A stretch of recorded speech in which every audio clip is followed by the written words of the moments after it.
ترک صدر رجب طیب اردوان مغربی ملکوں کے ساتھ کن بنیادوں پر تعلقات قائم رکھنا چاہتے ہیں؟ اس سوال کا جواب اب پیچیدہ ہوتا جا رہا ہے۔ اگرچہ ترکی اور 10 مغربی ملکوں کے درمیان ایک بڑے بین الاقوامی سفارتی تنازع کا خدشہ فی الحال ٹل گیا ہے، مگر 10 سفیروں کی ترکی سے ملک بدری کے امکان نے تعلقات میں پہلے سے موجود کشمکش کو مزید واضح بھی کر دیا ہے۔ ترکی نیٹو کا رکن ہے، لیکن اس اتحاد کے مرکزی حریف روس کے S-400 میزائل نظام کا خریدار بھی۔ اسی وجہ سے نیٹو اتحادی امریکہ نے ترکی کو F-35 طیاروں کی فروخت روک دی تھی۔ دوسری طرف ترکی یورپی یونین کا حصہ بننا چاہتا ہے، لیکن قبرص اور یونان کے ساتھ سرحدوں کے تنازع اور ترکی کے اندر حکومت مخالف قوتوں پہ کریک ڈاؤن جیسے مسائل کی بنیاد پر یورپی یونین ایک عرصے سے اسے رکنیت دینے سے کترا رہی ہے۔ اب وقتاً فوقتاً ہم دیکھتے ہیں کہ صدر اردوان اور یورپی رہنماؤں کی طرف سے ایک دوسرے کے لیے سخت بیانات بھی سامنے آتے ہیں، لیکن ہفتے کے روز مسٹر اردوان نے 10 مغربی ملکوں کے سفیروں کو ملک بدر کرنے کی دھمکی دے کر بین الاقوامی سفارتی حلقوں میں ہلچل مچا دی اور پھر اپنا یہ فیصلہ واپس لے لیا۔ ülkemizin bağımsızlığına جو کوئی بھی ہماری خود مختاری اور ہمارے عوام کے جذبات کا احترام نہیں کرے گا اس ملک میں نہیں رہ سکتا، خواہ اس کا عہدہ کچھ بھی ہو۔ ہم کوئی بحران پیدا نہیں کرنا چاہتے، لیکن اپنے حقوق، قوانین، عزت، مفادات اور خود مختاری کا دفاع کرنا چاہتے ہیں۔ ülkemizin hakkını, hukukunu, onurunu, çıkarlarını ve egemenlik haklarını korumaktır. دوسری جانب امریکہ سمیت وہ 10 ملک جنہوں نے 18 اکتوبر کو ایک مشترکہ بیان میں ترکی سے عثمان کوالا نامی ایک شخص کے لیے انصاف اور رہائی کا مطالبہ کیا تھا، جس سے یہ تنازع پیدا ہوا تھا، انہوں نے بھی معاملے کو ٹھنڈا کرنے کے لیے بیانات جاری کیے۔ ہم دنیا بھر میں قوانین اور انسانی حقوق کی بالادستی کے لیے آواز اٹھاتے رہیں گے۔ بائیڈن انتظامیہ ترکی کے ساتھ مشترکہ ترجیحات پر تعاون چاہتی ہے اور کسی بھی دوسرے نیٹو اتحادی کی طرح ہم اس سے اختلافات دور کرنے کے لیے بات چیت کرتے رہیں گے۔ تنازع میں شامل ممالک نے اس سفارتی اصول پر عمل کا اعادہ بھی کیا کہ سفیر میزبان ملک کے اندرونی معاملات پر بیان نہیں دیتے، مگر تب تک تعلقات میں ایک نئی پستی کے آثار تو پیدا ہو چکے تھے۔ اب معاملے کا مرکزی کردار عثمان کوالا وہ کون ہے؟ وہ ایک فرانسیسی نژاد کاروباری شخصیت ہیں، مخیر شخصیت بھی ہیں، ترک شہریت ہے ان کے پاس۔ وہ 2017 سے ترکی میں قید تنہائی کاٹ رہے ہیں۔ اب تک ان کے خلاف کم از کم 3 بار مقدمہ چل چکا ہے۔ وہ کسی جرم کے مرتکب نہیں پائے گئے، انہیں کوئی سزا نہیں سنائی گئی، لیکن انہیں رہائی بھی نہیں مل رہی۔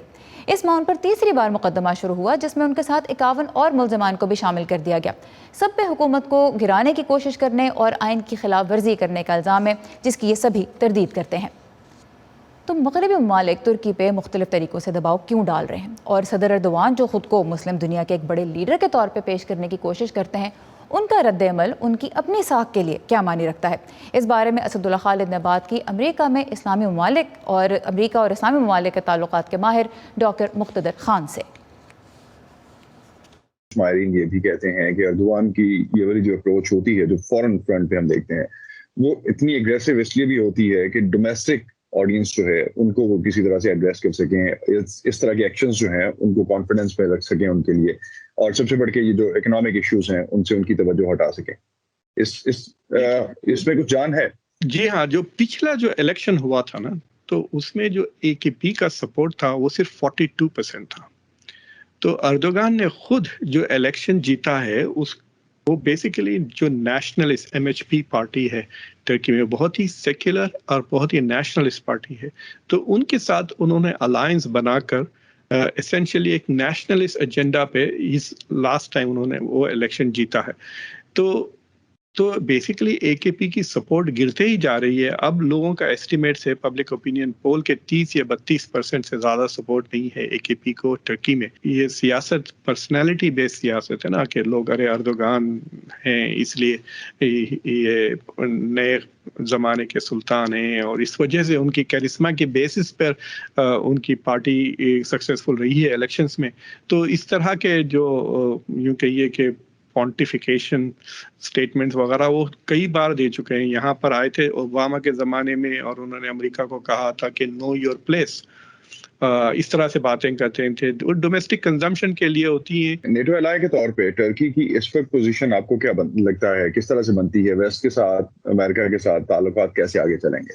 دیکھیے، چند سال پہلے جب F-35 جب بننے لگے تھے تو امریکہ نے ٹرکی میں ایک بہت ہی امپورٹنٹ F-35 کا کمپوننٹ ٹرکی سے میں بنوایا اور ٹرکی کو کافی انوالو کر لیا تھا، اور یورپ میں جو امریکہ کے نیوکلیئر ویپنز ہیں وہ ٹرکی میں بیسڈ ہیں، تو ٹرکی از اے نیوکلیئر بیس نہ صرف نیٹو کے لیے بلکہ امریکہ کے لیے، سو اینٹی رشیا وغیرہ کے لیے بہت امپورٹنٹ ہے۔ لیکن پچھلے چند سالوں سے Turkey is not behaving like a NATO ally, مطلب اگر آپ دیکھیں فرانس کو دیکھ لیں اور برطانیہ کو دیکھ لیں یا دوسرے یورپین ملک، وہ امریکہ کے فارن پالیسی کے ساتھ کھاندے سے کھاندہ ملا کر چلتے ہیں، لیکن Turkey has been taking very anti US ایس پوزیشنس، اور سب سے بڑا مسئلہ یہ تھا کہ جو رشیا کے S-400 anti year craft missiles ہیں انہوں نے وہ خریدی، تو امریکہ کے لیے ایک مسئلہ ہو جاتا ہے کہ آپ امریکہ کے لیٹسٹ ٹیکنالوجی یعنی F-35 آپ کی ایئر فورس فلائی کرتی ہے، اور آپ کے پاس S-400 بھی ہے جو رشین میزائلز ہیں، تو اس سے رشیا کو بیسیکلی انٹیلیجنس مل سکتی ہے کہ امریکن فائٹر پلیس کو کس طرح سے گرایا جائے۔ جو FATF والا پریشر آنا شروع ہوا ہے ٹرکی پہ، وہ کس وجہ سے آپ کو لگتا ہے؟ کیونکہ ڈیفینیٹلی ایک دو اسکول آف تھاٹ کہتا ہے کہ یہ پولیٹیکلی موٹیویٹڈ ہے، how do you see that? دیکھیے، یہ جو انٹرنیشنل آرگنائزیشنز اور ہوتے ہیں پولیٹیکلی موٹیویٹڈ جب ہوتے ہیں کہ اگر وہ ان میں پیونیٹیو ایکشن اگر ان میں لینے کی قابلیت ہے، یہ پیونیٹیو ایکشن نہیں ہے۔ اس ہفتے نہ صرف جو ہے FATF جو فائنینشیل جو ادارہ ہے G7 کا، اس کو کہتے ہیں فائنینشیل ایکشن ٹاسک فورس، نہ صرف ٹرکی کو گرے لسٹ میں کر دیا بلکہ اس ہفتے جو موڈیز انٹرنیشنل ہے انہوں نے بھی ٹرکی کو اور امریکہ دونوں کو ڈاؤن گریڈ کر دیا ہے اور ان کی کریڈٹ ریٹنگ کو کم کر دیا ہے، تو اس سے ٹرکی کی اکانومی پہ کافی نیگیٹو اثر ضرور ہوگا۔ یعنی بیسیکلی FATF کی وجہ سے جو فورن انویسٹمنٹس آلریڈی بھاگ چکے ہیں ٹرکی سے، وہ مزید آنے سے کترائیں گے۔ اگر 10 ملکوں کے سفیروں کو انقرہ ملک بدر کر دیتا تو یہ صدر اردوان کے 19 سالہ دور اقتدار کا سب سے بڑا سفارتی بحران ہوتا، لیکن جب تک معاملہ حل بھی ہوا اس کا اثر ترک عوام پہ تو پڑ چکا تھا، کیونکہ ترک لیرہ کی قدر جو پہلے ہی گرتی جا رہی ہے ڈالر کے مقابلے میں کم ترین سطح پہ پہنچ گئی۔ آئیے سنتے ہیں کہ کچھ ترک شہری اس پورے معاملے پر کیا کہہ رہے ہیں۔ مجھے اپنے ملک کے لیے دکھ ہوتا ہے۔ میں امید کرتی ہوں کہ حالات اتنے خراب نہ ہوں جتنا خدشہ ہے، لیکن مجھے یقین ہے کہ مشکل دن ہمارے منتظر ہیں۔ ہمارے گھر میں 5 لوگ ہیں، سب کام کرتے ہیں مگر یقین جانیں مشکل سے اپنا پیٹ پال رہے ہیں۔ ڈالر کی قدر بہت بڑھ جائے تو معیشت سست ہو جاتی ہے۔ دکاندار اس وقت خون کے آنسو رو رہے ہیں۔ میں ٹیکسٹائل کے کاروبار سے منسلک ہوں، ہر چیز بہت مہنگی ہو گئی ہے۔ ڈالر مہنگا ہونے سے بے روزگاری بڑھ رہی ہے۔ ان سفیروں کو یقیناً جلد از جلد ملک بدر کرنا چاہیے اور ضرورت پڑے تو پیدل واپس بھیج دیں، جہاز کا بھی انتظار نہ کریں۔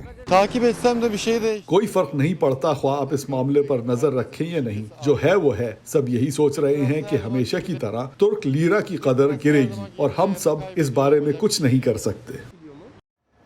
اطلاعات کے مطابق ترکی امریکہ کے ساتھ F-35 طیاروں کی جو ڈیل 2019 میں ناکام ہوئی تھی اس کے بعد اب F-16 طیارے خریدنے پہ بات چیت کر رہا ہے۔